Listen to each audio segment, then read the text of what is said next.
இந்த இடத்துல பார்க்குறோம் சகோதரிகளை குறித்து. இந்த ரெண்டாவது வாசித்த வேத பாடத்தில் நீங்கள் பார்த்துருப்பீங்க, சகோதரிகளை குறித்து வேதம் சொல்லுகிறதை நாம் பார்க்கிறோம். சகோதரிகள் எவ்வளவு முக்கியமானவர்கள் என்பதை நாம் அறிந்து கொள்ள வேண்டும் என்பதை கர்த்தர் இந்த நாளிலே சொல்லுகிறார். ஏனென்று சொன்னால், அநேக வேளையிலே அந்த ஆதி காலம் முதல் கொண்டு பெண்கள் ஒரு பெரிய சாதனை உள்ளவர்களாக இருந்திருக்கிறார்கள். அவர்களுடைய பெயருக்கு அர்த்தம் இருந்திருக்கிறது, அவர்களுடைய வாழ்க்கைக்கு அர்த்தம் இருந்திருக்கிறது. அன்றைய காலகட்டத்திலே பெண்களுக்கு பயங்கரமான ஒடுக்குமுறைகளும் அடக்குமுறைகளும் இருந்த காலகட்டங்கள். அந்த அடக்குமுறை இருந்த காலகட்டங்களிலே பெண்கள் இவ்வளவாக தேவனுக்காக பெரிய காரியத்தை செய்தார்களே. அப்படி இருக்கும் பொழுது இன்றைக்கு நமக்காக சிலுவையில் மரித்த இயேசு கிறிஸ்து நம்மையெல்லாம் மீட்டு இருக்கிறார். அப்படி என்று சொல்லும் பொழுது இந்த நவீனக்கான பெண்களாகிய நாம் ஆண்டவருக்காக பெரிய காரியத்தை அல்லவா செய்ய வேண்டும். இந்த நாளிலே அதைத்தான் கர்த்தர் இந்த நாளிலே உங்களிடத்திலே பேசலாம் என்று இருக்கிறார். முக்கியமாக நாம் பார்த்தோம் என்று சொன்னால், மரியாளை குறித்து நாம் பார்த்தோம். மரியாள் இயேசுனுடைய தாய். அவள் விசுவாசத்திலும் பக்தியிலும் தலை சிறந்தவளாக இருந்தாள் என்று நாம் பார்க்கிறோம். அதே போல ஹெல்டாள் பற்றி பார்க்கும் பொழுது தைரியம் மற்றும் தலைமை பண்பு உள்ள ஒரு பெண்ணாக ஹெல்டா அவர்கள் இருந்திருக்கிறார்கள். அதே போல ரூத்து, ஹாகார் போன்றவர்கள் தங்களுக்கு என்ன வந்தாலும் சரி தன்னுடைய இனத்தினுடைய பெருமையை காக்க வேண்டும் என்று பாடுபட்டவர்கள். அன்பு நிறைந்த, ஆதரவு நிறைந்தவர் மரியாள். இதெல்லாம் நம்ம பார்க்குறோம். ஆனால் இன்னைக்கு வேத புஸ்தகத்தில் நம்ம முக்கியமாக பார்க்கக்கூடியது நீதிமொழிகள் 1ஆம் அதிகாரம் 10வது வசனத்தை வாசியுங்கள். நீதிமொழிகள் 1ஆம் அதிகாரம் 10வது வசனம்.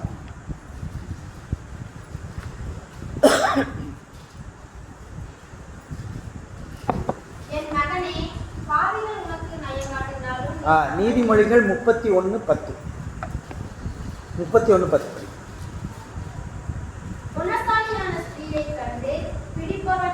குணசாலியாகிய ஸ்திரீயை கண்டுபிடிப்பவன் யார்? கண்டுன்ற இடத்துல ஒரு கேப் விடக்கூடாது.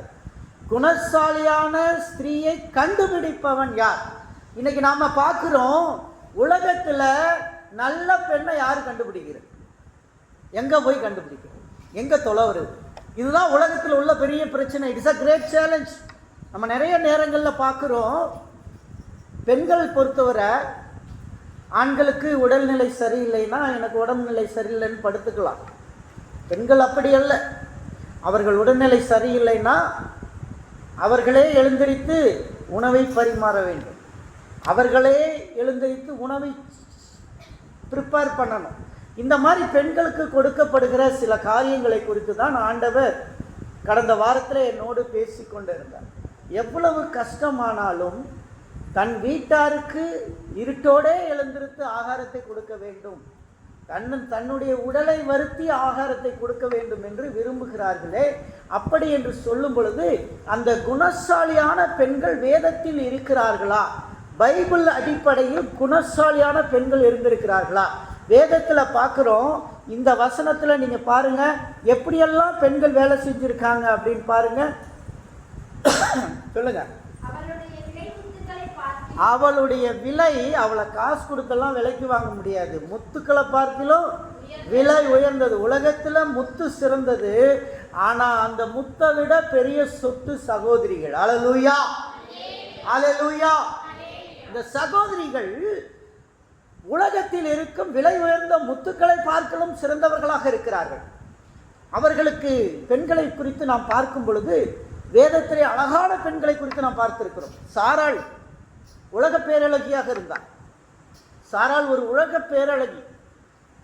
அவள் அழகாக இருந்த பொழுது, அவள் 75 வயதாக இருக்கும் பொழுது அந்த நாட்டினுடைய அரசன் விரும்புகிற அளவுக்கு ஒரு அழகியாக இருந்தாள். அவ்வளவு அழகானவள், பேரழகானவள் சாராள், அவ்வளவு அழகானவள். அதன் பிறகு அவளுக்கு அடுத்த வந்த மருமகளை பாருங்க, ரெபேக்கா.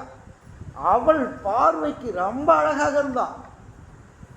அதுக்கப்புறம் ராகேலை பார்க்குறோம், ரேச்சல் ரொம்ப அழகாக இருந்தா. வேதத்தில் 3 பேரை ரொம்ப தெளிவாக சொல்லுது, ரொம்ப அழகாக இருந்தாங்க. எஸ்தரை சொல்லும் பொழுது சௌந்தரியமுள்ளவள் என்று சொல்லுகிறது. வேதத்தில் இப்படி பெண்களை குறித்து சொல்லுகிறது. அழகுக்கு அவர்கள் முக்கியத்துவம் கொடுக்கிறவர்கள் பெண்கள். பெண்கள் எப்பொழுதும் காலையிலே அவர்கள் கிளம்பி எங்கேயோ போகணுன்னா அவங்களுக்கு மேக்கப் ஒரு பார்ட் இருக்கும். ஆண்களுக்கு அப்படி கிடையாது. போய் குளித்தோமா வந்தோமா தலையை அப்படி தள்ளி விட்டோமா பவுடர் அடித்தோமா ஒடியாந்துருவோம். ஆனால் பெண்கள் அப்படி அல்ல. கண்ணாடியிலே பல மணி நேரம் செலவாக்க வேண்டும், கண்ணாடி முன் நிற்க வேண்டும், கண்ணாடி முன் தன்னை அலங்கரித்து கொள்ள வேண்டும், கண்ணாடி முன் தன்னுடைய ஐப்ரோவை பார்த்து கொள்ள வேண்டும், கண்ணாடி முன் தன்னுடைய ஐலாஷரை பார்த்து கொள்ள வேண்டும், முகத்தை பளபளப்பாக்க வேண்டும், மறுபடி பார்ப்பார்கள். பெண்கள் தாங்கள் சம்பாதிக்கிறதுல ஒரு பகுதியை அவர்கள் அழகுக்காக செலவழிக்க வேண்டி இருக்கிறது. அப்படிப்பட்ட ஒரு காலகட்டத்திலே இஸ்ரவேல் நாட்டிலே பெண்கள் எப்படி சாதனை உள்ளவர்களாய் மாறினார்கள் என்று நாம் பார்க்கிறோம். அந்த பெண், குணசாலியான பெண் எப்படி இருக்கிறாள்? படிங்க வேத புஸ்தகத்தில். யார் முத்துக்களை பார்க்க உயர்ந்தது? புருஷனுடைய இருதயம் அவளை நம்பும். ஹஸ்பண்ட் வந்து ஒய்ஃபை நம்புவா. அப்படியா? ஹஸ்பண்ட் வந்து ஒய்ஃபை நம்புவான். ஒய்ஃபு ஹஸ்பண்டை நம்புகிறாங்களோ இல்லையோ தெரியாது, ஆனால் ஹஸ்பண்டு ஒய்ஃபை நம்புவான். அல்லேலூயா. ஏன்னா அவள் குணசாலியான பெண். அவள் குணசாலியான பெண்ணாக இருக்கிறதுனாலே புருஷனுடைய இருதயம் அவளை நம்புகிறது. he believes on her. அந்த கணவன் என் மனைவி என்று அவன் நம்புகிறான், முற்றிலுமாய் நம்புகிறான். அதிலே சந்தேகம் இல்லை. கிறிஸ்துவ குடும்பங்களிலே சந்தேகம் என்பது இல்லை. கிறிஸ்துவ குடும்பத்துக்குள்ளே இடரல் என்பது இல்லை. அவன் தன்னுடைய ஆஸ்திகளையும் தன்னுடைய பொருட்களையும் அவளை நம்பி வீட்டிலே வைத்து விட்டு செல்லுகிறான். என்றைக்கு இவ்விதமான காரியங்களில் உடைவு ஏற்படுகிறது என்று சொன்னால், இந்த நம்பிக்கை இல்லாத தன்மை வரும் பொழுதுதான் அங்கே குடும்பங்களில் பிரிவினைகளும் வேதனைகளும் ஏற்படுகிறதை நாம் பார்க்கிறோம். அருமையான தேவனுடைய பிள்ளைகளை, அடுத்து என்ன கோலைக்கு இங்கே சொல்லியிருக்காங்க? அவனுடைய சம்பத்து குறையாது. ஒரு கணவனுடைய சம்பத்து, அவன் பேக்கெட்டில் பணம் ஏறிக்கிட்டே போகுதுன்னா அதுக்கு பின்னாடி யாரு காரணம்? மனைவி காரணம். மனைவி நல்ல மனைவியாக இருக்கணும். நல்ல மனைவியாக இருந்தால் தான் ஹஸ்பண்டுடைய பேக்கெட்டில் பணம் இருக்கும். மனைவி நல்லா இல்லை, ஹஸ்பண்ட் பேக்கெட்டு காலி ஆகிடும். இது ரொம்ப முக்கியமான காரியம். இன்னைக்கு நம்ம நினைக்கிறதே, நம்ம யோசிக்க வேண்டிய ஒரு சம்பவம் இது. இன்றைக்கு நம்முடைய கணவர் சம்பத்தோடு வாழுகிறார், அவர் ஐஸ்வர்யத்தோடு வாழுகிறார் என்றால் அது மனைவியின் இடத்திலிருந்து வரக்கூடிய ஆசீர்வாதம் என்று வேதம் சொல்லுகிறது. அல்லேலூயா, அல்லேலூயா. படிங்க அடுத்த வசனம். உயிரோடு தன் ஜீவன் இருக்கிற நாளெல்லாம் அவனுக்கு தீமையை அல்ல நன்மையை செய்கிறாள். ஒரு மனைவி நினைச்சா புருஷனை சீக்கிரம் காலி பண்ணிடலாம். காப்பியில் விஷம் போட்டு கொடுத்தா போதும். அல்லேலூயா, அல்லேலூயா. காப்பியில் கொஞ்சோண்டு விஷத்தை கலந்தா போதும், கணவன் என்ன செய்வார்? போயிடுவார். ஆனால் அவ தன்னுடைய உயிரை இருக்கிற வரைக்கும் கணவனுக்கு துரோகம் பண்ண மாட்டான். அல்லேலூயா, அல்லேலூயா. அடுத்த வசனம் என்ன சொல்லுது? ஆட்டு மயிரையும் சணலையும் தேடி தன் கைகளினால் உற்சாகத்தோட வேலை செய்து அவள் வியாபார கப்பலை போல் இருக்கிறாள். தூரத்திலிருந்து தன் ஆகாரத்தை கொண்டு வருகிறார். இருட்டோட எழுந்து. இந்த வார்த்தை ரொம்ப முக்கியம் சகோதரிகள். இருட்டோட எந்திரிக்கணுங்க. எத்தனை பேர் இன்னைக்கு இருட்டோட எந்திரிச்சிங்கன்னு எனக்கு தெரியாது. பாருங்க, கை தூக்குறாங்க. ஹல்லேலூயா, கர்த்தருக்கு ஸ்தோத்திரம். இருட்டோட எந்திரிக்கிற சகோதரிகளுக்கு தேவன் ஆசீர்வாதத்தை கட்டளையிடுவார். இருட்டோட எந்திரிக்க முடியலனா கூட ட்ரை பண்ணி, இருட்டோடனா நம்ம காலகட்டத்தில் ஒரு 5:30 to 6 எந்திரிச்சிடும். 5:30 to 6 எந்திரிச்சிடும். நீங்கள் இருட்டோடனா 4 மணிக்கு எந்திரிக்கிறதெல்லாம் அந்த காலம். இந்த காலத்தில் எந்த பெண்கள் எந்திரிக்க மாட்டாங்க. ஏன்னா பழங்கால ஆட்கள் எந்திரிப்பாங்க. அவங்களுக்கு 4 மணிக்கு எந்திரிச்சு பழக்கம். காந்தாக்கெல்லாம் 4 மணி 5 மணிக்கு எந்திரிச்சு பழக்கம். அவங்க எந்திரிச்சிருவாங்க. ஆனால் இன்னைக்கு இருக்கிற பிள்ளைகள் எத்தனை மணிக்கு எந்திரிப்பாங்க? 6 மணி, 6:30, 7 மணி. சூரியன் வந்து உடம்புல சுடும்போது தான் எந்திரிப்பாங்க. சூரியன் வந்து சுள்ளுன்னு சுட்ட உடனே தான் எந்திரிப்பாங்க. ஹல்லேலூயா. ஆனாலும் இருட்டோட எந்திரிக்கணுங்களாங்க சகோதரிகள். Get up early in the morning. வேதவசனம் சொல்லுது ஏர்லி இன் த மார்னிங். இது சகோதரர்களுக்கு அங்கே தான் சொல்லலை, கணவர்கள் இருட்டோட எந்திரிக்கிறோன்னு சொல்லலை. அதனால 7 மணி வரைக்கும் கணவர்களும் தூங்கக்கூடாது. ஆனால் சகோதரிகள் நிச்சயமாக இருட்டோட எந்திரிக்கணும். அல்லேலூயா, அல்லேலூயா. கர்த்தர் ஒரு குடும்பத்தின் ஆசீர்வாதத்தின் வாசலை ஒரு மனைவியிடத்தில் வைத்திருக்கிறார். அந்த ஆசீர்வாதத்தின் வாசல் இருட்டோட எழுந்திருக்கும் போது அந்த வாசல் திறக்கப்படுகிறது. அந்த வாசல் திறந்த பிறகு அவள் இருட்டோட எழுந்திருத்து தேவனை தரிசிக்கும் பொழுது அந்த சம்பத்து கணவனையும் அவன் வீட்டாரையும் நிறைவு செய்கிறதாக இருக்கிறது. அல்லேலூயா. அப்படியாக பார்க்கும் பொழுது இருட்டோட எழுந்திருத்து ஆகாரம் கொடுத்து அப்புறம் வேலைக்காரிகளுக்கு படியளத்து ஒரு வயலை விசாரிக்கிறது வாங்கிறதெல்லாம் மனைவியிடமார்கள் தான். நம்ம ஊரில் எல்லாம் அதெல்லாம் நடக்கிறதே இல்லை. எங்கேயாவது பொம்பளைகளை நிறுத்தி நிலம் வாங்குறானா? இல்லை. நான் எத்தனை ப்ராப்பர்ட்டி வாங்கியிருக்கேன், பெண்களை நிறுத்தி வாங்கினதே இல்லை. அது இந்த ஊரில் என்ன சொல்லுவாங்க, பொம்பளை நிறுத்தினீங்கன்னா அது பொழச்சே நடக்காதுன்னுவாங்க. கடைசியாக நான் ஒரு ப்ராப்பர்ட்டி வாங்கினேன், ஒரு ஃப்ளாட் வாங்கினேன். அதை வாங்கும்போது ஒரு பொம்பளை தான் விற்கிறா என்கிட்ட. அந்த பொம்பளை மையமாக வச்சு தான் விற்கிறானுங்க. நான் கேட்டேன், எப்பா அது யார் அந்த அம்மா? அந்த அம்மாவையே முக்கியப்படுத்தி விற்கிறீங்களேன்னா, அந்த அம்மா இடப்பட்டா அந்த சொத்து வியாபாரம் ஆயிரும், அதை வாங்குறவங்களுக்கும் காசு வந்துருமா? எப்படி இருக்கு, எப்படி சொல்கிறான் பார்த்தீங்களா? பொம்பளை பிஸ்னஸ் பண்ணுறான், நிலத்தில் பயங்கரமான பிஸ்னஸ். அவள் அந்த பிஸ்னஸ்க்கு அந்த பொம்பளையை வச்சு பண்ணால் எல்லா சொத்தும் வியாபாரம் ஆயிருக்குன்றான். அப்படி அந்த அளவுக்கு அந்த மாதிரி பெண்கள் இருக்கிறார்கள் இந்த நாட்டில். அன்னைக்கு தன்னுடைய கணவர் நிலத்தை வாங்கிறதுக்கு முன்னாடி அவள் போய் பார்த்து இந்த நிலம் நல்லா இருக்குதுங்க, இதை போய் பேசலாங்கன்னு சொல்லியிருக்கா. அந்த அளவுக்கு கணவன் மனைவிக்குள்ள ஒரு ஒற்றுமையின் வெளிப்பாடை தான் சாலமோன் இங்கே சொல்கிறத நம்ம பார்க்குறோம். கணவன் மனைவிக்குள்ள அவ்வளவு ஒரு அந்யோன்ய ஒரு வெளிப்பாடு இருந்திருக்கிறது. 2 பேரும் அவ்வளவு ஒற்றுமையாக செயல்பட்டிருக்கிறார்கள், நண்பர்களைப் போல செயல்பட்டிருக்கிறார்கள். அப்படிப்பட்ட எண்ணங்கள் இன்றைக்கு இருக்கிற குடும்பங்களுக்கு அவசியம் தேவை. படி அடுத்த வசனம். அவள் திராட்சை தோட்டத்தை நாட்டுகிறாள். அந்த ஊரில் திராட்சை தோட்டம், நம்ம ஊரில் சோளப்பயிரோ அல்ல கடலைக்காவோ நெல் பயிரோ எந்த பயிரோ தன் கைகளில் நாட்டணும். அல்லேலூயா. படிங்க அடுத்து. தன்னை பெலத்தால் இடை கட்டி கொண்டு தன் கைகளை பலப்படுத்தி கொண்டு இருக்கிறாள். அவளுடைய கை பலமா இருக்கும், அவங்க கிட்ட சண்டை போட முடியாது. நம்ம வேலை செய்யாதனால நம்ம கையெல்லாம் ஓஞ்சி போயிருக்கோம். அவங்க கை ஸ்ட்ராங்காக இருக்கும். பாத்திரம் பாத்திரம் தேய்ச்சி துணி துவைச்சி அவங்க கை ரொம்ப ஸ்ட்ராங்காக இருக்கும். அல்லேலூயா, அல்லேலூயா. அவர்கள் கை மிகவும் உறுதியான கையாக இருக்கிறது. அவர்கள் கை உறுதியாகும் பொழுது பிள்ளைகள் உறுதியாக இருப்பார்கள், அவருடைய கணவர் உறுதியாக இருப்பார். இது அடுத்த வசனத்தை படிங்க. தன் வியாபாரம் பிரயோஜனம் உள்ளது என்று அறிந்திருக்கிறார்.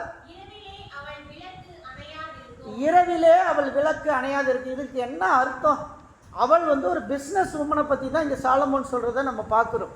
சாலமோன் சொல்கிறது சோம்பேறி பெண்ணை சொல்லலை, ஒரு பிஸ்னஸ் வியாபார கப்பல்னு முதல்ல சொல்கிறார். இட்ஸ் அ ட்ரேடிங் ஷிப்பை பற்றி சொல்கிறார். ட்ரேடிங் ஷிப்பில் என்னென்ன இருக்குன்னா நிறைய உச்சிதமான பொருட்கள்லாம் இருக்கும், ரொம்ப வெளிநாடுகள்லேருந்து கொண்டு வருவாங்க. அந்த வியாபார கப்பலை பற்றி சொல்கிறார். இதை இன்னும் நாங்கள் ஆராய்ச்சியாக படிக்கும்போது சாலமோனுக்கு இந்த கருத்து எப்படி வருது அப்படின்னா, அவருக்கு அடிக்கடி வெளிநாடுகள்லேருந்து சாலமோனுக்கு காஞ்சிபுரத்துலேருந்து பட்டுப்புடவை போகுமா. சாலமோன் பட்டு உடுத்துவார். அப்போ எங்கேருந்து போகுது? காஞ்சிபுரத்துலேருந்து போகுது. இது எனக்கு ரொம்ப நாளாக தெரியாது, காஞ்சிபுரத்துலேருந்து பட்டு போச்சான்னு. ஒரு முறை என்னுடைய மகன் காஞ்சிபுரத்துக்கு எங்களுடைய சுனுவுடைய அக்கா பசங்களுக்கு திருமணத்துக்கு புடவை எடுப்பதற்காக காஞ்சிபுரம் போயிருந்தப்ப என்னுடைய மூத்த மகன் சொன்னான், காஞ்சிபுரம் ரொம்ப ஃபேமஸான இடம் அப்படின்னு சொல்லிட்டு அவன் சொன்னான், சாலமோனுக்கு இங்கேருந்து தான் புடவை போச்சுன்னா. இது எப்படி அவனுக்கு தெரிஞ்சுன்னு எனக்கு தெரியல. அப்புறம் நான் ஆராய்ச்சி பண்ணி பார்க்கும்போது சாலமோன் வர்த்தகம் எங்கேருந்து வந்திருக்கு? இந்தியாவிலேருந்து போயிருக்கு, ரோம்லேருந்து போயிருக்கு. இந்தியாவிலேருந்து சாலமோனுக்கு மயில் தோகைகள் போயிருக்கு, இங்கேருந்து சந்தன கட்டைகள் போயிருக்கு, இங்கேருந்து யானை தந்தங்கள் போயிருக்கிறது, இந்தியாவிலிருந்து யானை தந்தங்கள் போயிருக்கிறது. பட்டு புடவை காஞ்சிபுரத்திலிருந்து சாலமோனுக்கு போயிருக்கிறது. அல்லேலூயா. அப்ப அவருக்கு அங்க வியாபார கப்பலை போல் இருக்கிறாள் என்று அவர் சொல்லுவதற்கு காரணம், அவருக்கு அந்த பொருட்கள்லாம் கடற்கரைக்கு வந்த உடனே சாலமோன் போய் நின்று அந்த பொருள் எல்லாம் பார்த்து வாங்கிட்டு வந்திருப்பார். அப்படி வாங்கும்போது அங்கே ஒரு சுறுசுறுப்பான பெண்மணியை பார்த்திருக்கிறார். அது ஒருவேளை நம்ம இந்திய நாட்டு பெண்மணியாக கூட இருக்கலாம் என்று அது நம்ம நினைத்து கொள்ளலாம். ஆனால் அதை வைத்து தான் அவர் இந்த வசனங்களை எழுதுகிறார் என்பதை நாம் இதை புரிந்து கொள்ள வேண்டும். அப்பொழுது இரவிலே அவள் விளக்கு அணையாது இருக்கும் என்று சொல்கிறார். இரவிலே விளக்கு அணையாது. இன்னைக்கு தான் கரண்ட் வந்துருச்சு. அந்த காலத்தில் எண்ணெய் விளக்கு, எண்ணெய் நைட்டெல்லாம் எரிய விட்டாங்கன்னா எண்ணெய் தீந்து போயிடும். நைட்டெல்லாம் எரிய விட்டாங்கன்னா எண்ணெய் தீந்து போயிடும். அதனால 8 மணிக்கெல்லாம் சாப்பிட்டுட்டு, அன்னைக்கு கரண்ட் இல்லாத காலத்தில், எல்லா காலமும் இல்லை, நாங்கள் சின்ன பிள்ளையாக இருக்கும்போது கரண்ட் இல்லாத காலம், அந்த லாந்தர் விளக்கை வச்சு படித்த காலம்லாம் எனக்கு ஞாபகம் இருக்குது. சின்ன வயசில் 1வது 2வதுல அந்த லாந்தர் விளக்கு காலங்களில் அந்த லாந்தர் விளக்கு வச்சுருப்பாங்க. 8 மணிக்கெலாம் 7 மணிக்கெலாம் சாப்பாடை கொடுத்துட்டு லாந்தர் ஆஃப் பண்ணிவிடுவாங்க. கரண்ட் இருக்காது, லாந்தர் ஆஃப் பண்ணிவிடுவாங்க. ஆஃப் பண்ணிவிட்டு எல்லாருமே தூங்கிடுவாங்க. ஏன்னா எண்ணெய் தீந்து போயிடும், எண்ணெய் தீந்து போயிடும். ஆனால் இந்த பெண்மணியினுடைய விளக்கு ராத்திரி ஃபுல்லாக எரிய விட்டாள்னா அவள்கிட்ட பணம் இருக்குதுன்னு அர்த்தம். ஹல்லேலூயா, ஹல்லேலூயா. எரிய விட்றா, ராத்திரி வரைக்கும் எரிட்டோம், ஆனதாட்டு பார்த்துக்கலாம். காலையில் எண்ணெய் இல்லைன்னா என்ன பண்ணலான்னா, காலையில் தேவையில்ல, நைட்டு தானே, நான் ஸ்டாக் வச்சுருக்கேன் எண்ணெய்ன்றான். அதுதான் அந்த பெண்மணிக்கு அடையாளம். எப்பயுமே வீட்டில் ஸ்டாக் வச்சுருக்கா, அரிசி பருப்பு எண்ணெயெல்லாம் ஸ்டாக் வச்சுருக்கா அப்படின்னு அங்கே சொல்லுது. இந்த பெண்மணியை குறித்து அப்படிப்பட்ட ஒரு பொருளை தீரும்போதே வாங்கி வச்சிடறான். அந்த பொருள் தீர்றதுக்கு முன்னாடி அது வீட்டுக்கு வந்துடணும். அப்படிப்பட்ட ஒரு பெண்மணி தான் குணசாலியான பெண்மணி. படிங்க அடுத்தது.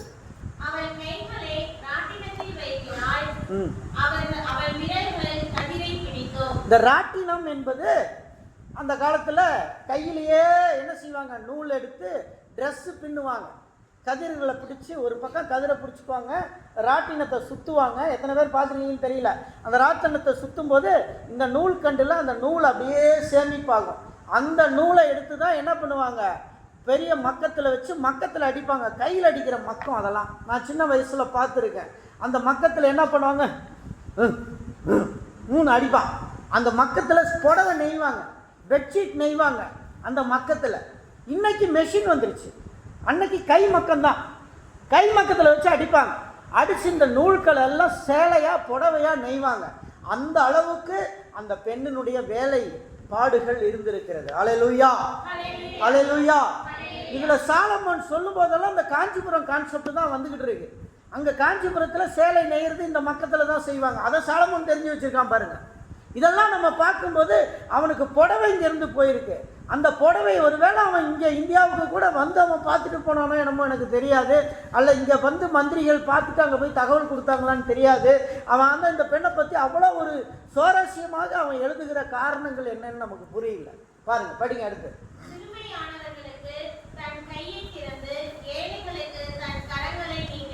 சிறுமையானவர்கள் ஏழைகளுக்கு, பணம் இல்லாதவங்களுக்கு இந்தா நீ வச்சுக்கோ, இந்தா நீ வச்சுக்கோன்னு சொல்லி உதவி செய்கிற பெண்மணி. ஹல்லேலூயா. படிங்க.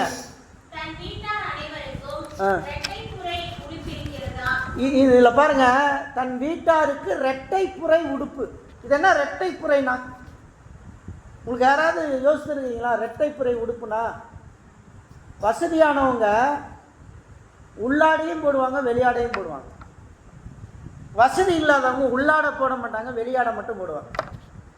இது ஒரு காலம். இன்னைக்கு எல்லாரும் வசதி ஆகிட்டோம், அதனால் நம்ம எல்லாரும் உள்ளாடையும் போடுறோம், வெளியாடையும் போடுறோம். அன்னைக்கு காலகட்டத்தில் உள்ளாடை போட மாட்டாங்க, வெளியாடை மட்டும்தான் போடுவாங்க. ஆனால் இந்த குணசாலியான பெண்ணினுடைய பிள்ளை, கணவர் எல்லாருமே இரட்டை புரை உடுப்பு, உள்புறை வெளிப்புறை. உள்புறையில் போடக்கூடிய உள்ளாடை, வெளிப்புறையில் போடக்கூடியது வெளியாடை. இந்த இரட்டை புரை என்பது 2 விதமான உடைகளை உடுத்தக்கூடிய ஒரு குடும்பம். அந்த அளவுக்கு வசதியான பெண்மணி. அவள் 2 புரை உடுப்புகளை உடுத்தி அழகையும் சம்பத்தையும் அவள் அணிந்திருந்தாள் என்று வேதவசனம் தெளிவாக சொல்லுகிறதை நாம் பார்க்கிறோம். படிங்க. குளிர் வந்தாலும் சரி, காய்ச்சல் வந்தாலும் எதுக்கும் பயப்பட மாட்டா. ஹல்லேலூயா. இப்படிப்பட்ட குணசாலியான பெண்ணை நம்ம வேதத்தில் பார்த்துருக்கோம். இந்த குணசாலியான பெண்ணை பைபிளில் யாரை பற்றி நிறைய பேரை சொல்லியிருக்கு. ஒரு பேராக நான் சொல்கிறேன். அவங்கள பற்றி நம்ம இப்போ நம்ம ஒரு சின்ன ஒரு 10 பேரை பற்றினா நிறைய பேர் இருக்காங்க. வேதத்தை எடுத்துக்கிட்டோம்னா பெண்களில் நிறைய பேர் இருக்காங்க. ஆனால் இந்த 10 பேரை மட்டும் நம்ம கொஞ்சம் தியானிப்போம். அதில் முக்கியமாக அபிகாயில். அபிகாயிலை பற்றி உங்களுக்கு தெரியுமா அப்படின்னு எனக்கு தெரியல. அபிகாயில் என்பவள் மகிழ்ச்சி, தந்தையின் மகிழ்ச்சி. அபிகாயில்ன்ற பேருக்கு அர்த்தம் என்ன? தந்தையின் மகிழ்ச்சி. அந்த அபிகாயில் என்ன பண்ணாங்க?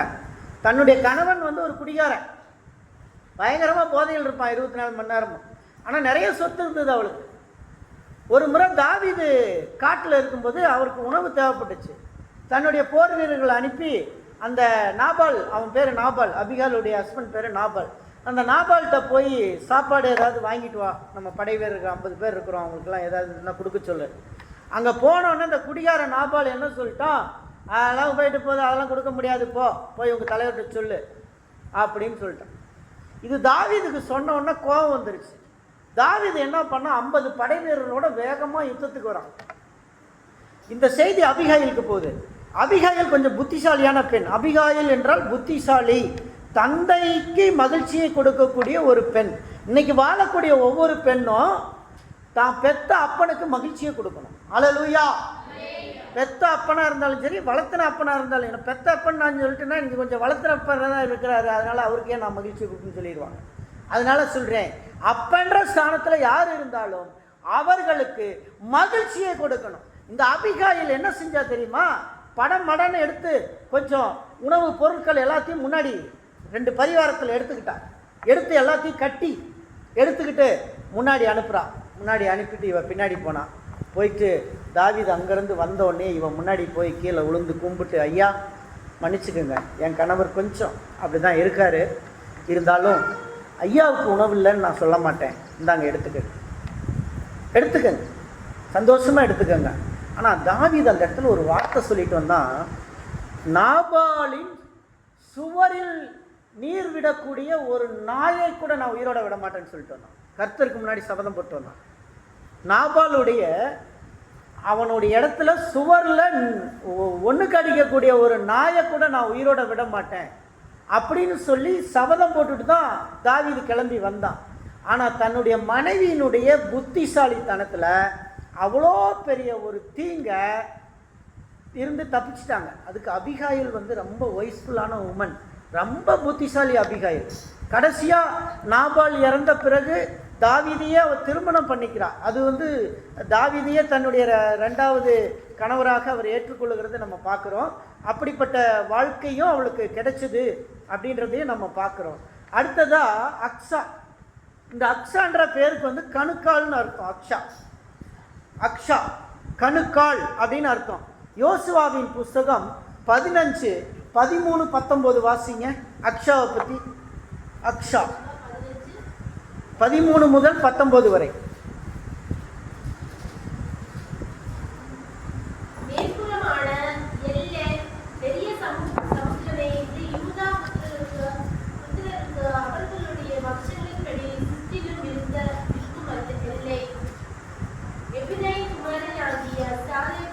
காலேப்புக்கு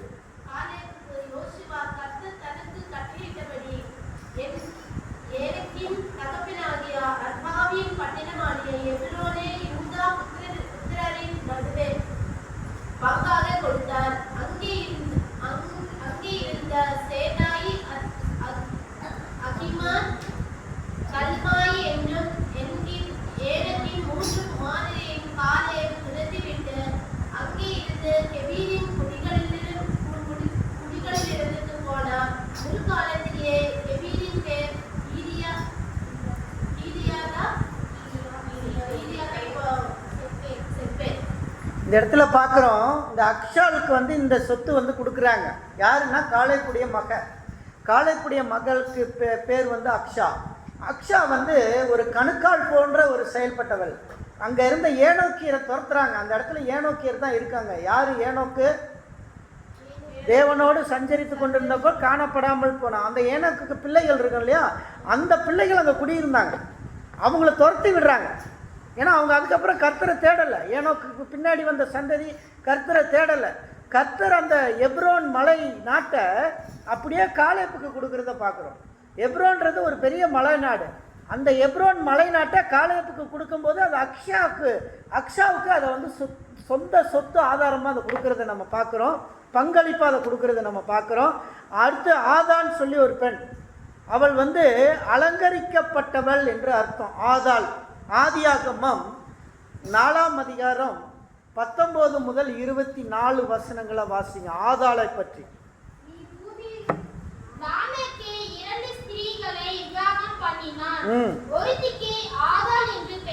இன்னொருத்திக்கு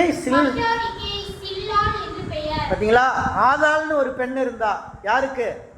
லாமேக்குக்கு. இந்த லாமேக் சாலமோன். இந்த லாமேக்குக்கு என்ன நடந்துச்சுன்னு தெரியுமா யாருக்காவது? லாமேக் என்ன பண்ணாரு? காயினை கொன்னாரு. காயினை கொன்னவர் யாரு? லாமேக். காயினை கொன்னது லாமேக்கு. நான் காயம் உண்டாக தழும் உண்டாக ஒரு மனிதனை கொன்றேன். காயினுக்காக 7 பலி சுமரும் என்றால் லாமேக்குக்காக 77 பலி சுமரும் என்று சொன்னார். நீங்கள் அதை படிச்சிருக்கீங்க, வேதவசனத்தில் இருக்கும். இப்போ இந்த ஆதாள் சில்லாள்னு 2 மனைவி இருந்தாங்க. அதில் மூத்த மனைவி ஆதாள். ஆதா வந்து அலங்கரிக்கப்பட்டவள் என்று பேர். அலங்கரிக்கப்பட்டவள், சௌந்தரியமானவள் என்று பேர். அடுத்து பார்த்தோன்னா இந்த அகினோவாம் அப்படின்னு நம்ம பார்க்குறோம்.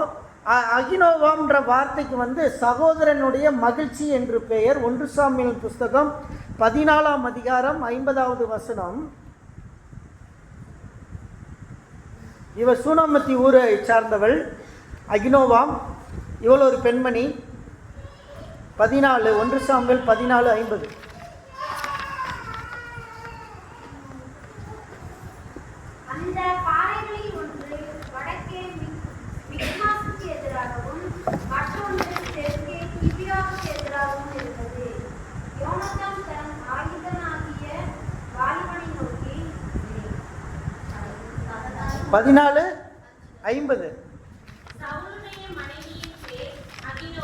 அகினோவாம். சவுலுடைய மனைவிக்கு பேர் என்ன?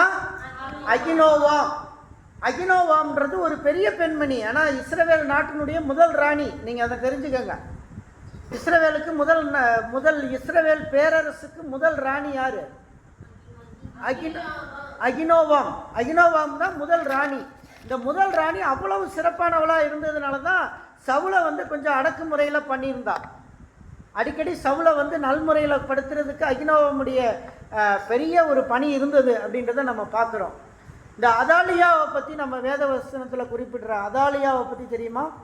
அதாலியா 2 ராஜாக்களின் புஸ்தகம் 11ஆம் அதிகாரம் 1 to 20 வசனங்கள் அதாலியாவை பற்றி எழுதப்பட்டிருக்கிறது.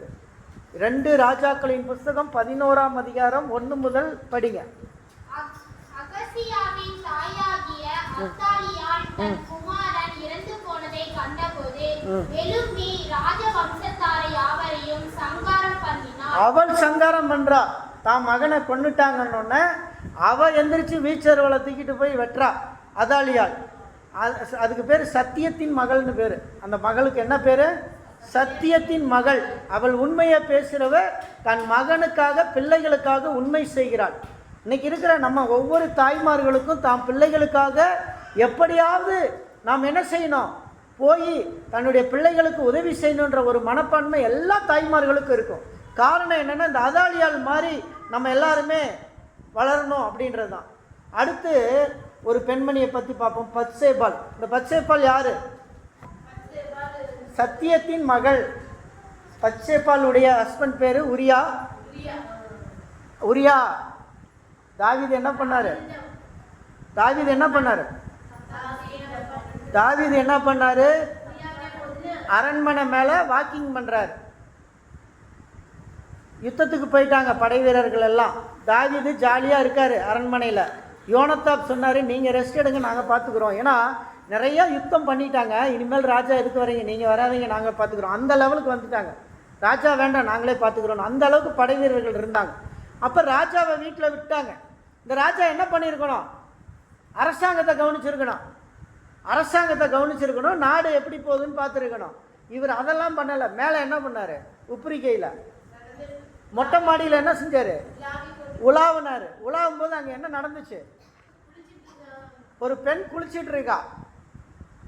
அந்த பெண்ணை பார்க்குறார். பார்த்தீங்களா? இவர் செய்ய வேண்டிய பணியை செய்யலை. அவர் அரண்மனையில் நடந்துக்கிட்டு இருக்காரு. அந்த பெண் குளித்து கொண்டிருக்கிறாள். அதை தாவீது அரசன் பார்க்குறான். அதை பார்த்தது தவறு அல்ல. ஆனால் இவன் படைவீரனை கூப்பிட்டு அவள் யாருன்னு கேட்குறான். ஒரே இதில் விடலை, அவள் யாருன்னு கேட்டான். அந்த படைவீரன் சொன்னால் நம்ம உரியாவுடைய ஒய்ஃபுங்க, அது நம்ம உரியாவுடைய ஒய்ஃபு. அப்படியா? அந்த உரியாவை படையிலேருந்து நேராக இங்கே வீட்டுக்கு அனுப்பு அப்படின்னா. இவன் அன்னைக்கு நைட்டு அவளை கூட்டிகிட்டு போய் அந்த வீட்டில் வச்சு அவளை கமிட்டட் பண்ணிட்டான். யார்? தாவீது. கமிட் பண்ணிவிட்டு வீட்டுக்கு அனுப்பிவிட்டான் ராத்திரியோட ராத்திரியா. அந்த பொண்ணு வீட்டுக்கு போயிடுச்சு. அரசன் இப்படியெல்லாம் பண்ணால் அவங்க எதிர்த்து என்ன பண்ண முடியாது? அன்றைக்கி இருக்கிற ஏழைங்க ஒன்றும் பண்ண முடியாது. அப்படி இருந்த சூழ்நிலையில் உரியாவை அங்கேருந்து வர சொல்லி அன்னைக்கு நீ போய் வீட்டுக்கு போன்னு அனுப்புகிறான். உரியாவை வீட்டுக்கு போன்னு அனுப்புகிறான். இவன் தாவீது என்ன பண்ணான்? இவன் பண்ண தப்பை மூடுறதுக்காக உரியாவை அன்னைக்கு ராத்திரி வீட்டுக்கு அனுப்பிட்டா, அன்னைக்கு ஒருவேளை ஒரு இஷ்யூஸ் ஏதாவது உருவானா உரியா மேலே போட்டுடலாம் அப்படின்னு சொல்லி தாவீது இவனை வீட்டுக்கு அனுப்புகிறான். அவன் வீட்டுக்கு போகலை. அவன் அரண்மனையில் படுத்துக்கிறான். அடுத்த நாள் காலையில் தாவீதுக்கு நியூஸ் சொல்கிறதுக்கு ஆள் இருக்கான். போய் சொல்கிறான், இப்போ நீ அனுப்புனீங்க ராஜா, அவன் வீட்டுக்கு போகல, அவன் இங்கே தான் அரண்மனையில் படுத்துருக்கான். ஏன்டா என்னடா அவனை கூப்பிட்றான் அப்படின்னு சொல்லி அவனை கூப்பிட்டு கேட்குறான், ஏன் நீ வீட்டுக்கு போகலன்னு. அப்போ அவன் சொல்கிறான், ராஜாவே, நம்ம நாட்டுக்காக நம்ம படை வீரர்கள்லாம் அங்கே இருக்காங்க உமக்காக. நான் இங்கே மட்டும் நான் போய் என் மனைவியோட எப்படி நான் சந்தோஷமாக இருக்கிறது? அதெல்லாம் எனக்கு வேண்டாம் அப்படின்னு அவன் சொல்கிறான். உண்மையான மனிதன் அந்த உரியா. ஆனால் அவங்கிட்டயே ஒரு தாக்கீத்தை எழுதி கொடுத்து இவனை முன்னாடி நிறுத்தி க்ளோஸ் பண்ணுனான். தாவீது முன்னாடி நிறுத்தினாங்க, க்ளோஸ் பண்ணிட்டாங்க. ஆனால் என்ன நடந்துச்சு பார்த்தீங்களா? தேவன் அதை பார்த்துக்கிட்டே இருக்கிறார். கர்த்தர் பார்த்துக்கிட்டே இருக்கிறார். கர்த்தர் பார்த்துக்கிட்டே இருக்கிறாரு. உரியா செத்து போகிறான். உரியாவுக்காக துக்கம் கொண்டாடுற அந்த பெண்மணி 1 மாதம் முடிஞ்ச உடனே ஆட்டோமேட்டிக்காக அவளை கூட்டிகிட்டு வந்து அரண்மனையில் வச்சுட்டான். வாரிசு தானே, அது கூப்பிட்டு வந்து வச்சுட்டான் அரண்மனையில். இதை யார் பார்த்துட்டு இருக்கிறா? கர்த்தர் பார்த்துட்டு இருக்காரு. கர்த்தர் பார்த்துட்டு சும்மா இருப்பாரா? நாத்தான்வேல்னு ஒரு தீர்க்கதரிசி, அவர்கிட்ட ராத்திரியில் கர்த்தர் பேசுகிறாரு. நாத்தான்வேல், எந்திரி, நீ நேராக போ தாவீதுகிட்ட போய் நான் சொல்கிற மாதிரி நீ பேசுன்றாரு. அப்போ இந்த நாத்தான்வேல் போய் திடீர்னு அரண்மனைக்குள்ளே வந்தோடனே, ஐயா தீர்க்கதரிசி வர்றாருண்ணா. தீர்க்கதரிசி வந்தோன்னே அவருக்கு சேரை போட்டாங்க. நான் உட்காரதுக்கு வரல டேவிட், நான் உட்காரதுக்கு வரல, நான் உங்ககிட்ட ஒரு நியாயம் கேட்க போகிறேன். ஐயா சொல்லுங்க ஐயா, என்ன நியாயங்கய்யா சொல்லுங்கள். அதாவது ஒருத்தனுக்கு 100 ஆடுகள் இருந்துச்சு, பல ஆடுகள் இருந்தது, பெரிய கோடீஸ்வரன். இன்னொரு ஏழை ஒருத்தன் பக்கத்து வீட்டில், அவனுக்கு 1 ஆட்டுக்குட்டி இருந்தது. இந்த கோடீஸ்வரன் வீட்டுக்கு ஒரு விருந்தாளி வந்தான். அந்த விருந்தாளி வரும்போது விருந்து பண்ணணும். இவன் பட்டியில் இருக்கிற நிறைய ஆட்டில் ஒரு ஆட்டை எடுத்து அடிக்காமல் அந்த ஏழையினுடைய 1 ஆட்டுக்குட்டியை அபகரித்து அந்த ஆட்டுக்குட்டியை எடுத்து விருந்து பண்ணிட்டான். இது என்ன நியாயம்னு கேட்டார் நாத்தான்வேல். கேட்ட உடனே தாவீது எந்திரிச்சு, யாரு? என் நாட்டிலையா? என் நாட்டில் அப்படி ஒரு அயோக்கியம் யார்? அது சொல்லுங்க, நான் அவனை வெட்டிடுறேன், நான் கொண்டுறேன் அப்படின்றார். அது யாரும் இல்லை, அந்த அயோக்கியம் நீ தான். ஹல்லேலூயா. எப்படி கர்த்தர் பேசுறாரு பார்த்தீங்களா? யாரும் இல்லை அந்த அயோக்கியம் நீ தான் அப்படின்னாரு. தாவீது, நானான்னு கேட்டான். ஆமாம் நீ தான், எனக்கு கொஞ்சம் விளக்கமாக சொல்லுங்கன்னா. அவர் என்ன சொன்னார்? பச்சைப்பால். உரியாவுக்கு இருந்த ஒரே மனைவி. உனக்கு நிறைய மனைவி இருக்காங்க அந்த புறத்தில், நீ எப்போனாலும் அந்த புறத்துக்கு போகலாம், ஜாலியாக உன்னால் சந்தோஷமாக இருக்கலாம். ஆனால் நீ அதை விட்டுப்புட்டு ஒரே ஒரு மனைவியை வைத்திருந்த. அந்த உரியாளை யுத்தத்தில் முன்னாடி வைத்து உரியாவை கொன்று அவன் மனைவியை அபகரித்து கொண்டபடியினால் நீ அபிஷேகம் பெற்றவன், உன்னுடைய அபிஷேகத்தை நான் கை வைக்க மாட்டேன், ஆனால் உன் வாரிசு கை வைப்பேன். தாவீது மேல ஆல்ரெடி சாமுவேல் தீர்க்கதரிசி அபிஷேகம் பண்ணியிருக்காரு, அதனால உனக்கு பிறக்கிற வாரிசு அடிப்பேன்னாரு. தாவீதுக்கு பயங்கர கஷ்டமா போச்சு. இந்த அம்மா வேற நிறமாத கர்ப்பிணியா இருக்குது. தாவீது என்ன பண்றதுன்னே தெரியல. அப்படியே டெலிவரி ஆகுது. செய்தி தாவீதுக்கு போகுது, பையன் குழந்தை கொஞ்சம் சீரியஸாக இருக்குதுங்கய்யா, ஐயா குழந்தை சீரியஸாக இருக்குது. தாவீது உடனே ரெட்டு உடுத்திட்டு நேராக சர்ச்சுக்கு ஓடினான். சர்ச்சுக்கு ஓடி உப்ரிக்கையில் என்ட்ரன்ஸ் ரூமில் போய் என்ன செஞ்சான்? படுத்துட்டான். 2 வாரம் உபவாசம், சாப்பிடல, தண்ணி குடிக்கல. 2 வாரம் சாப்பிடாம கிடந்தான் தான் பையனை காப்பாற்றணும்னு.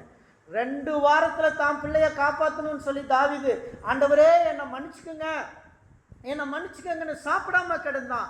அவன் சாப்பிடாம அந்த 2 வாரம் கிடந்தப்ப அந்த குழந்தை செத்து போச்சு. குழந்தை செத்துருச்சு.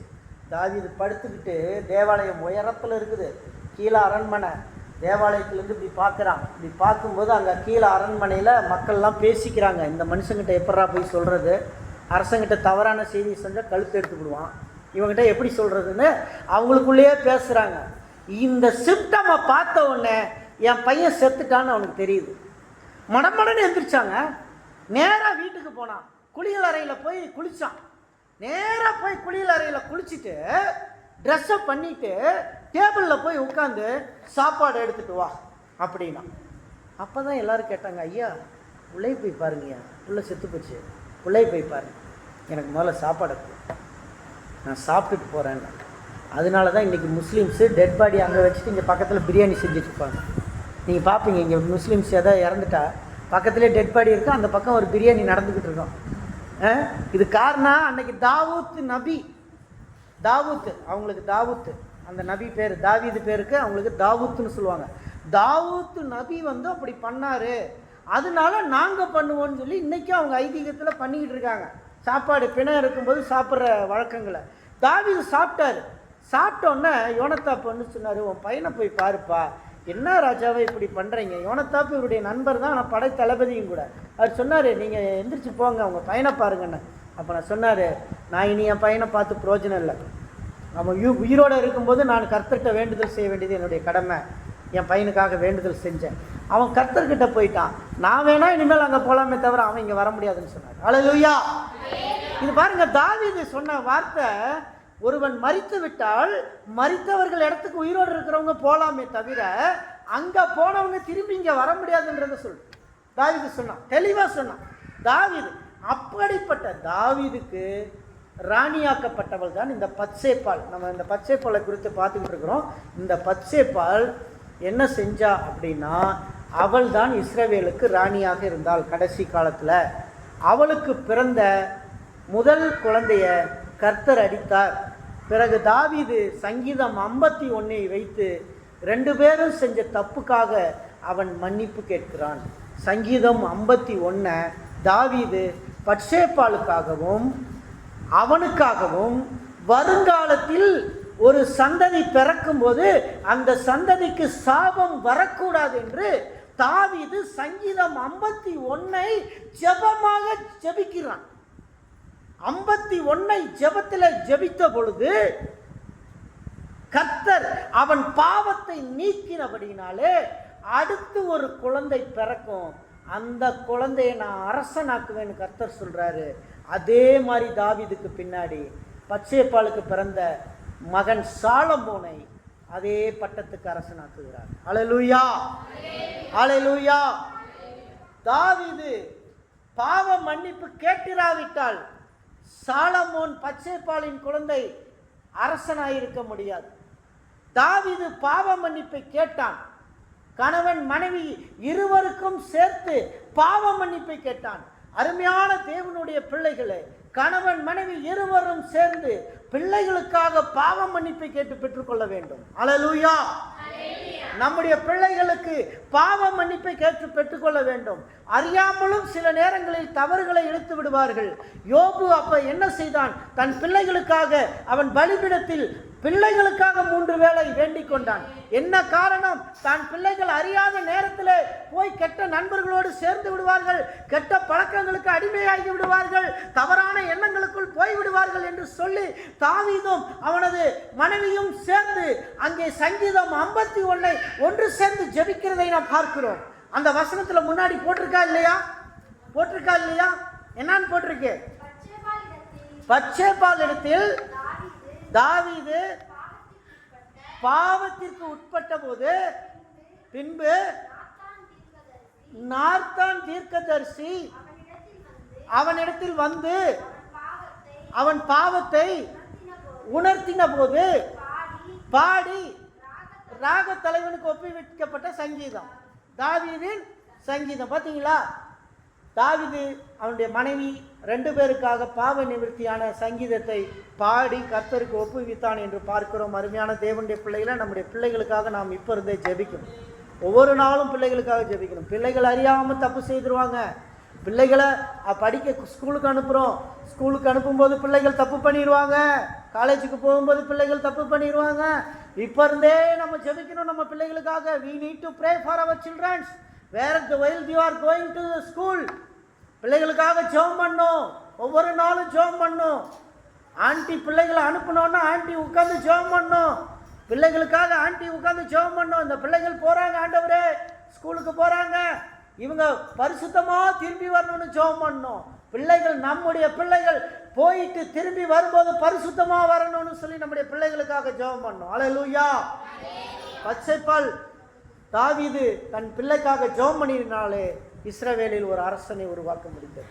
இஸ்ரவேலில் ஒரு அரசனை உருவாக்க முடிந்தது. அதே போல அடுத்த பெண்மணி, 8வது பெண்மணி ஆகிய டார்கஸை குறித்து, தபித்தாளை குறித்து பார்க்கலாம். அப்போஸ்தலர் 9ஆம் அதிகாரம் 36 42 வரை, 36 42 வரை. தபித்தாள், டார்கஸ்.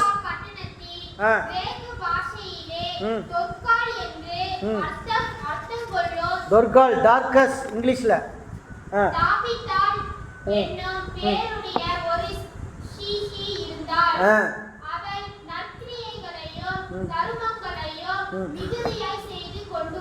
இது ஒரு சோசியல் ஒர்க்கரை பார்த்தீங்களா? ஒரு சோசியல் ஒர்க்கர் டார்கஸ். இங்கிலீஷ்ல யாரு? டார்கஸ். தபித்தாள். தபித்தாள் வந்து ஒரு சோசியல் ஒர்க்கர். அன்னைக்கு சுவிசேஷ பெண்கள் இருந்திருக்காங்க. சுவிசேஷம் சொன்னவங்கள தான் நீங்கள் அந்த 16வது ரோமர் 16ஆம் அதிகாரமா நீங்கள் படித்தது என்னது? அப்போஸ்தலர் 16 படிச்சிங்களா? 2வது இதில் நிறைய பெண்கள் லிஸ்ட் வருதா? ரோமர் 16. அதில் பெண்களை வாழ்த்துங்கள் வாழ்த்துங்கன்னு சொன்னாங்களா? அவங்களாம் சுவிசேஷகர். அவங்கெல்லாம் பெண்கள் ஊழியம் செஞ்சவங்க. பெண்கள் ஊழியம் செஞ்சவங்க. அவங்கள வேதம் வந்து வாழ்த்துக்கிறத நம்ம பார்க்கிறோம். இந்த டார்கஸை தேவன் என்ன செய்கிறாங்க? அவங்க தேவனுக்காக நற்கிரியைகளை செஞ்சாங்க, நல்ல சேவைகளை செஞ்சாங்க. டார்கஸ் என்ற தபித்தாள். இந்த தபித்தாள் தேவனுக்கு உகந்த பாத்திரமாக இருந்தார்கள். புரியுதா? அப்படிப்பட்ட பெண்மணிகளாக நம்மளும் இருக்கணும். நம்மளும் அந்த மாதிரி பிள்ளைகளாக இருக்க வேண்டும். 9வது ஒரு பெண்மணியை குறித்து நம்ம பார்ப்போம். எலிசபெத். யாரு? எலிசபெத். லிசி என்று ஆங்கிலத்தில் ஷார்ட் ஃபார்மில் அழைக்கப்படுவது லிசி. லிசி என்றால் எலிசபெத்துக்கு ஷார்ட் ஃபார்ம். அமெரிக்கன்ஸ் எப்பயுமே இந்த நேம்களை எல்லாம் ஷார்ட்டாக கூப்பிடுவாங்க. லிசினா என்ன அர்த்தம்? எலிசபெத்துக்கு தான் லிசின்னு கூப்பிடுவாங்க. ஜெமீமாக்கு ஜெமீன் கூப்பிடுவாங்க. இப்படி அவங்க ஷார்ட்டாக கூப்பிடுறது. ஜெமீமாக்கு ஜெமி அப்படின்னு கூப்பிடுவாங்க. எலிசபெத். ஜெமீமா கூட பைபிள் பேர் தான். பியூலான்றது பைபிள் பேர் தான். பைபிள் பேர், பிப்ளிக்கல் நேம் அது. அதே போல் இந்த எலிசபெத்துக்கு லிசி என்று பெயர். அதுக்கு என்ன அர்த்தம் தெரியுமா? கடவுள் என் சத்தியம். கடவுள் என் சத்தியம். காட் இஸ் மை ஃபெய்த் அல்லது God is my trustworthy. கர்த்தரை நான் நம்புகிற பெண்மணி, கர்த்தர் எனக்கு நம்பிக்கை என்ற ஒரு அர்த்தம் உள்ள பெயர் அது எலிசபெத். எலிசபெத். லூக்கா அந்த 1ஆம் அதிகாரத்தில் எலிசபெத்தை பற்றி சொல்லியிருக்கு. எலிசபெத் என்பவளுக்கு எத்தனாவது மாதம்? 6வது மாதம்னு சொல்லியிருக்கு. அந்த எலிசபெத் யாருடைய அம்மா?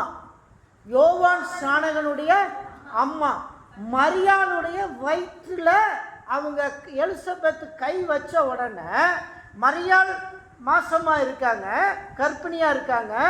எலிசபெத் அங்கே போகிறாங்க. போய் மரியாள் வயிற்றில் கை வச்ச உடனே ஏசப்பா துள்ளுனாராம். ஏசப்பா என்ன பண்ணாராம்? துள்ளனாராம்.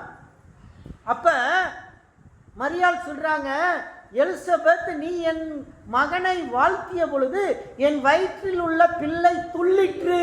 அல்லேலூயா. எலிசபெத் ஆசீர்வதிக்கிற பெண்மணியாக இருந்தால், அபிஷேகம் பெற்ற பெண்மணியாக இருந்தால், தேவனே சத்தியம் என்பதை நிரூபித்து காட்டுகிறவளாக இருந்தால், சத்தியராகிய இயேசுவை வயிற்றில் இருக்கும்போது தொடும்போது கூட இயேசு மகிழ்ச்சியாய் துள்ளினார். அல்லேலூயா. ஏசப்பா மகிழ்ச்சியாய் துள்ளுகிறதை நம்ம பார்க்கிறோம்.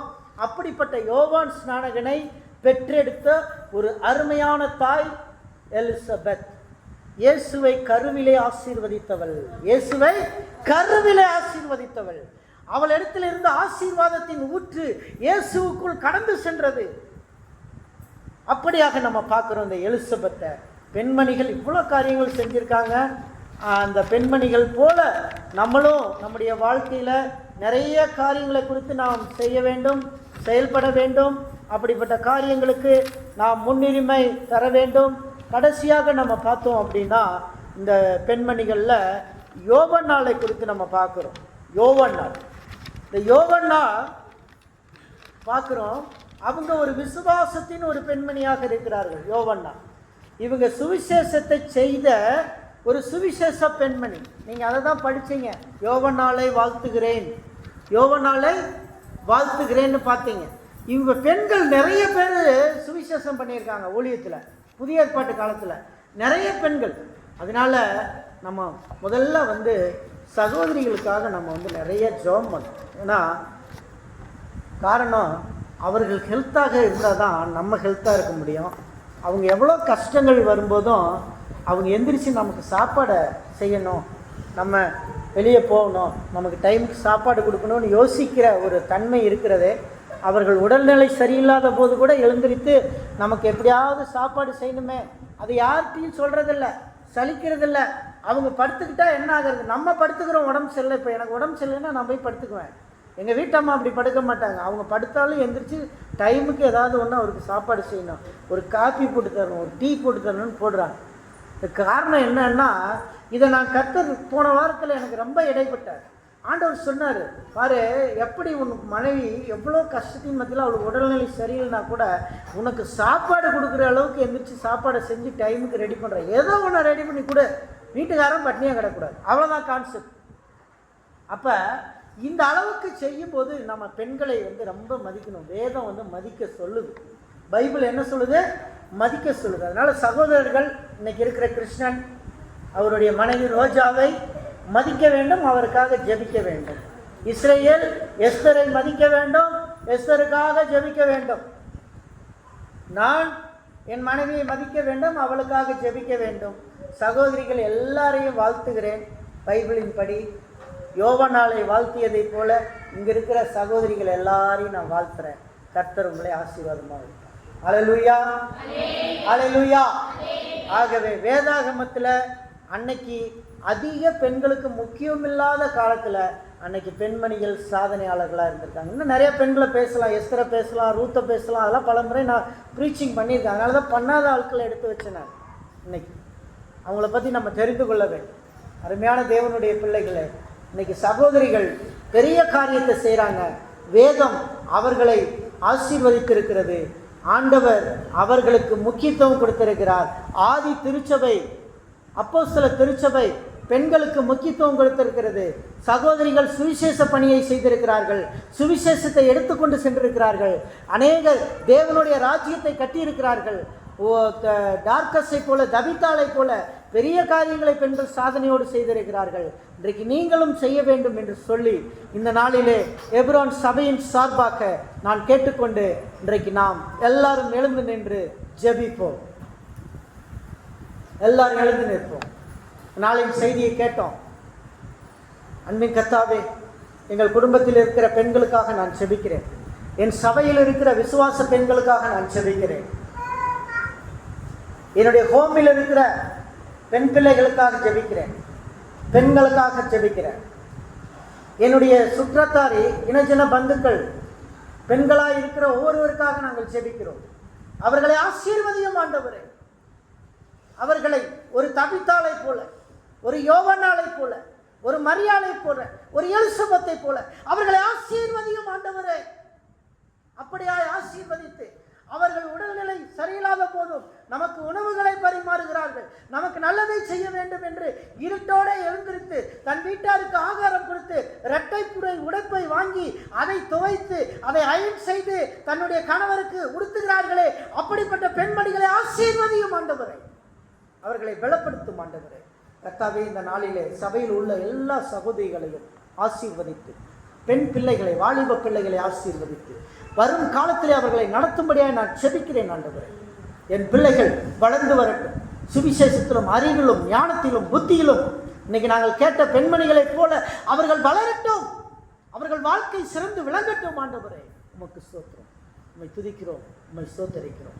ஆசீர்வதியும் பிளப்படுத்தும் நசரேயனாகிய இயேசுவின் நாமத்தில் வேண்டிக் கொள்கிறேன் பரமபிதாவே. என் ஆத்துமாவே கர்த்தரை ஸ்தோத்திரி, என் முழு பரிசுத்த நாமத்தை ஸ்தோத்திரி. என் ஆத்துமாவே கர்த்தரை ஸ்தோத்திரி, கர்த்தர் செய்த சகல உபகாரங்களையும் மறவாதே. ஆமென். நம்முடைய கர்த்தராகிய இயேசு கிறிஸ்துவின் கிருபையும் பிதாவாகிய தேவனுடைய அன்பும் பரிசுத்த ஆவியானவருடைய ஐக்கியமும் சந்தோஷமும் சமாதானமும் விசேஷமாக இந்த நாளிலே நம்முடைய சபையில் உள்ள அனைத்து பெண்களையும் சகோதரிகளையும் அவர்கள் குடும்பத்தையும் பிள்ளைகளையும் கணவரையும் தேவன் ஆசீர்வதிப்பாராக. அல்லேலூயா, அல்லேலூயா, அல்லேலூயா. கர்த்தருக்கு ஸ்தோத்திரம், ஸ்தோத்திரம், ஸ்தோத்திரம்.